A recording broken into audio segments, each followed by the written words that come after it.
이번에도 빈자사주를 한번 빈자사주를 한번 분석해 보도록 할게요. 이제 나오는 사주들은요, 제신이 제신 반부진이라고 그랬잖아요. 제신이 부진한 것을 이렇게 가지고 그 사람이 가난하다라고 이렇게 이제 그렇게 이론에 준해서 사주로 이렇게 분석을 했는데요. 이 실은 이제 격국으로 보면은 양인격에 그 성격이 된 사주들인데 운에서 그 양인격을 뒷받침해주지 못해가지고 가난하게 되는 경우가 이렇게 많이 그렇게 되는 경우를 얘기를 하고 있는 것 같아요. 그래서 사주 두 개를 보게 되면은 둘 다 양인격이 이렇게 보고 격국의 이 사주 원국의 희기를 대운의 글씨 한자 한자를 가지고 대입해서 이렇게 보면은 길흉이 명백히 나타난다고 이제 그랬잖아요. 우리 잡병진전 이론에 그걸 기준으로 해서 보는 것이 훨씬 더 이렇게 가난하거나 부자거나 또 귀하거나 천하거나 하는 것들은 대체적으로 보면은 격국의 성패에 따라서 많이 좌지우지 된다 라고 하는 것을 이 사주를 한번 보면요. 자, 5월에 병화죠. 5월에 병화거든요. 그러면은, 자, 보세요. 여기에 칠살이 이렇게 투출했고, 이 재성, 경금이 이렇게 두 개나 투출했어요. 근데 재생살이 됐어요. 재생살이 돼가지고 사주가 격이 아주 훌륭하게 이제 이루어졌다. 그렇게 보고 있고요. 이렇게 이제 보면은 재생살에 재살이 여기서 보면은 살이 용신이 되는 것이고 그 다음에 재성이 용신을 보호자는 상신이 되는 것이거든요. 이 사주에 그래야 재생살이 되는 거죠. 이 살이 강한 양인을 억제를 이렇게 해야 되는데 거기에 이 임수 살을 뒷받침해주는 경금 재성이 상신이 되는 것이죠. 원래 용신은 양인이죠. 원래 격국 용신 양인인데 양인격에 재성하고 칠살이 투출되어 있어가지고 재살을 쓰는 사주다. 그렇기 때문에 사주가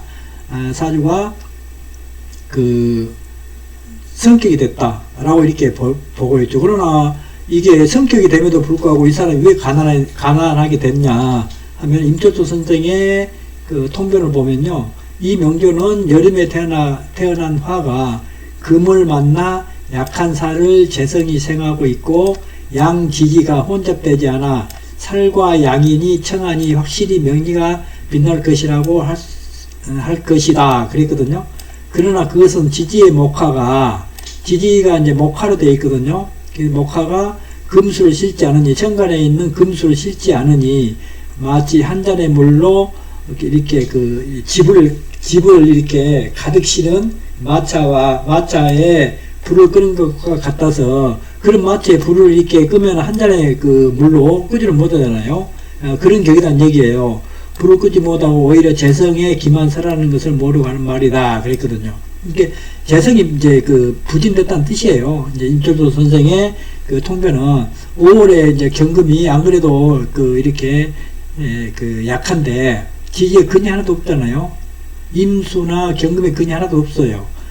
그래서 그러면은 근이 오는 신유술 같은 그런 때는 아주 좋았겠죠. 이 사주가. 그리고 병술 정해운은 아주 흉한 사주가 되죠. 이따 보면 알겠지만.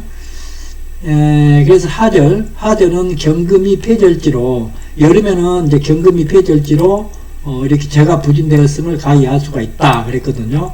천은 개미, 갑신, 을류로, 토금으로 흘러 의식이 풍부하였으나, 병술운으로 바뀌어 지지가 하국을 이루니 부인과 자식을 극하고 재산이 많이 축났다.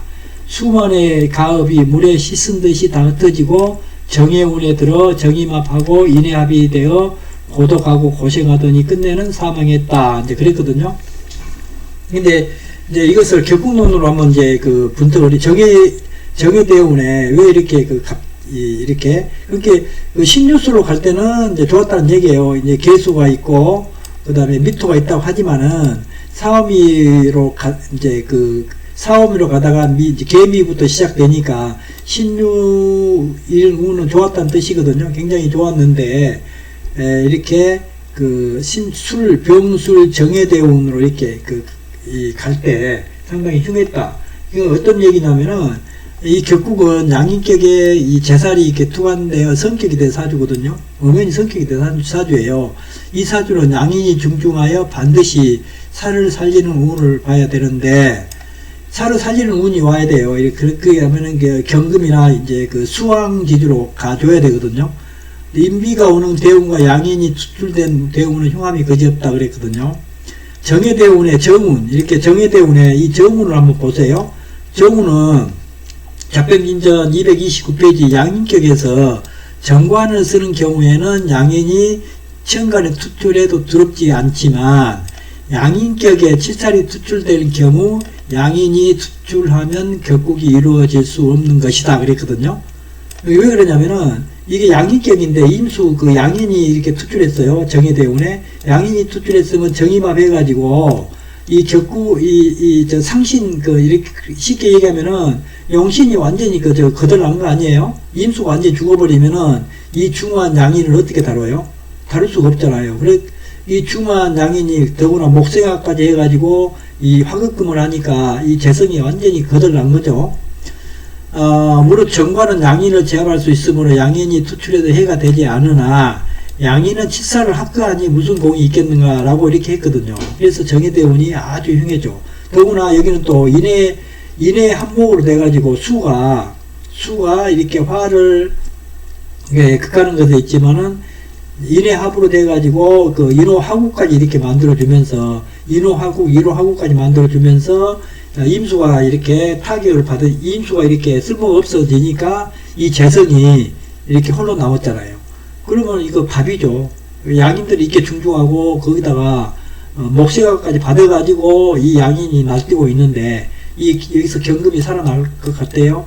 그렇기 때문에 이 사주가 정해대운에 크게 흉해서 이렇게 고독하고 고생하더니 끝내 사망을 했다. 이렇게 이제 병술 대운부터 이렇게 안 좋았겠죠. 인호술 한국이 된 때부터 이렇게 안 좋았겠죠. 그러다가 정해대운에 이제 큰 타격을 받았다. 이제 이렇게 이제 해석을 하는 것이 정확해요. 그리고 양인격으로 봐도 아무런 해석하는데 지장이 없거든요. 이렇게 이 격국을 보는 데 있어가지고 신경신약 또 왕세강약을 이렇게 잘 봐야 되고, 그 다음에 이제 양인격에서 관이 이렇게 개수가 투출했으면 차라리 괜찮았죠.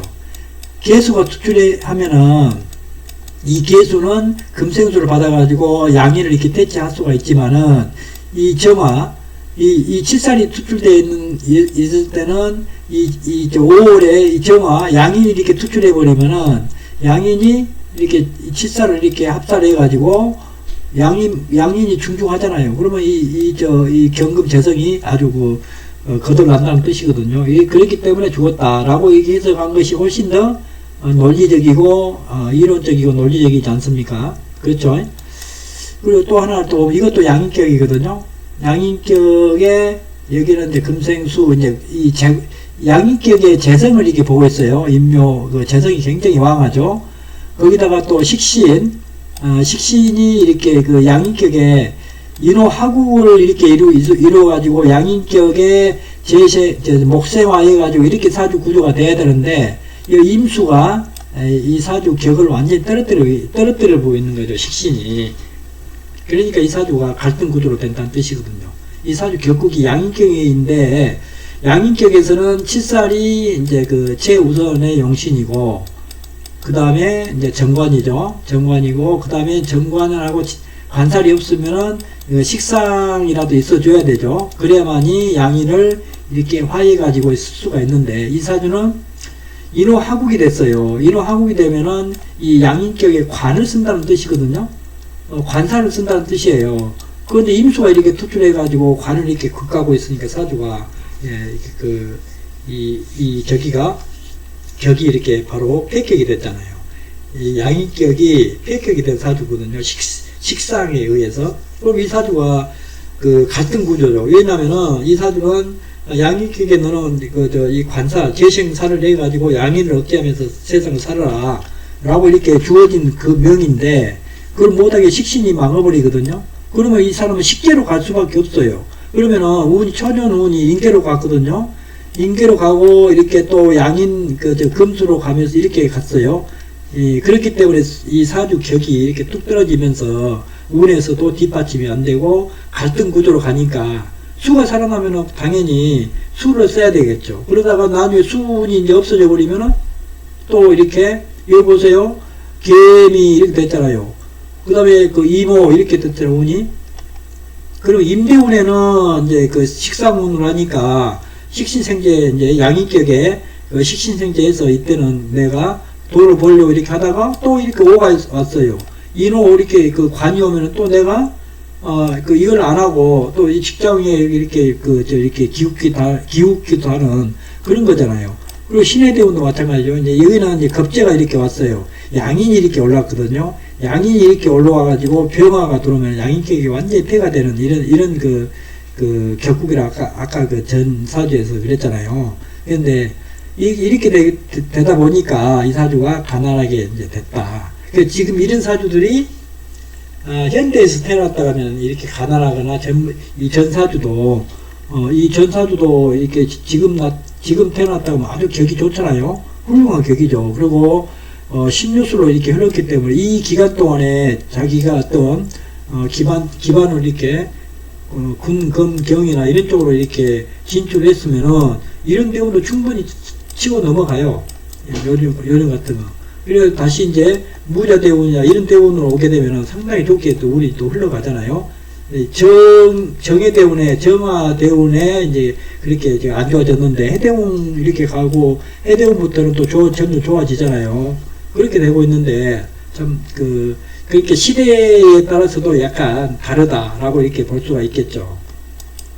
그래서 여기 한번 읽어보면요.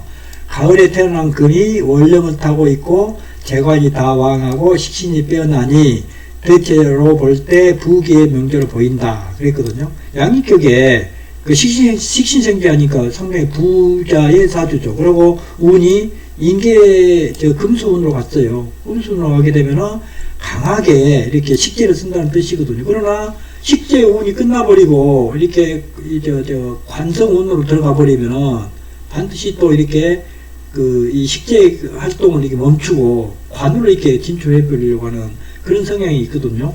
그렇기 때문에 사람이 한 가지 일을 기준 쭉 이렇게 한 가지 일을 지속적으로 할 수가 없기 때문에 가난하게 된 거예요.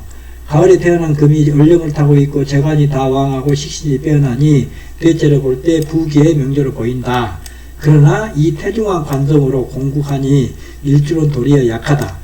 재관을 감당기 어려워 오직 급제인 유금 양인의 도움에 의지해야 하는데 묘가 중하고 오가 극한다. 시간의 임수는 화는 극까지 못하고 도리어 일주에 기만 설한다. 그런 거로 재성이 부진하다. 그랬거든요. 이렇게 사주가 전체가 다 재성이 부진하다. 이 재성을 놓고 이렇게 통변을 하고 있거든요. 재성을 놓고. 여기 보면은 사음으로 이렇게 이 목이 굉장히 왕하죠.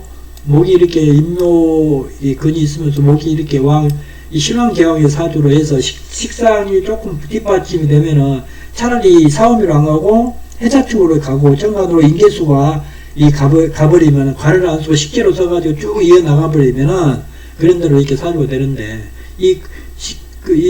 식신이 왔다가 또 지지는 간으로 왔다가 이렇게 되니까 안 된다는 뜻이에요.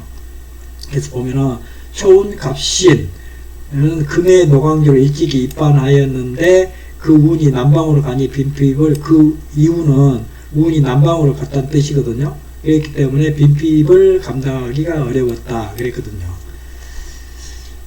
이제 자평기년 격국으로 이렇게 보면요. 양인격에 재생산을 하고 있는 사주거든요. 이게 있는데 임수가 흉신이에요. 여기서는 식신이 흉한적이잖아요. 식신생제 이렇게 수생목 목생화가 안 되고요. 이 사주는 그냥 이 식신이 이 관도 극하고 재성도 생하고 그러니까 병 주고 약 주고 한다는 뜻이거든요. 이게 식신 하나가 병 주고 약 주고 한다. 이 사주를 가지고 가계를 했다. 그러면 가계를 했는데 가기를 하면은 직원복이 있겠어요? 직원은 열심히, 나름대로 열심히 이렇게 식신생재 해가지고 돈을 이렇게 벌어주려고 하는데, 이 식신으로 인해가지고 내 그 안정적인 관이 이렇게 손상이 되니까 병 주고 약 주고 하는 이런 종업원이 직원이 될 수가 있거든요. 그러니까 직원복도 없어요, 이렇게 되면은. 그래서 양익계 간살이 합국을 하고 재성이 화하여 생하여 성격이 되었죠. 그러나 임수 식신이 화를 극하니 임수로 인하여 격국이 폐가 되었다라고 이렇게 이제 보시면 되고요. 자평진전 109페이지, 페이지 109페이지 보면은 사의신도 격을 파할 수가 있다라고 하는데, 양익격에는 반드시 살이 있고 살을 보호해주는 재인이 보좌해야 한다고 하였다. 그러므로 이 사주는 식신으로 폐가 된 경우다라고 이렇게 분석을 해봤습니다. 그래서 사주들이 격국이 아무리 좋다고 하더라도 그 격국을 운에서 이렇게 보호해주고 이렇게 운에서 끌어줘야 돼요. 확실히. 근데 격국이 약간 폐격이 되어도요, 이렇게 운에서 이렇게 사주를 이렇게 살려주는 운이 오면은 굉장히 부자로 살고 기하게 이렇게 돼 있어요. 자, 여기까지 이제 2개의 사주를 보고요. 다음에도 한 2개의 사주 더 보기로 이렇게 하고, 오늘은 이제 이것으로 마칠게요. 수고하셨습니다. 안녕히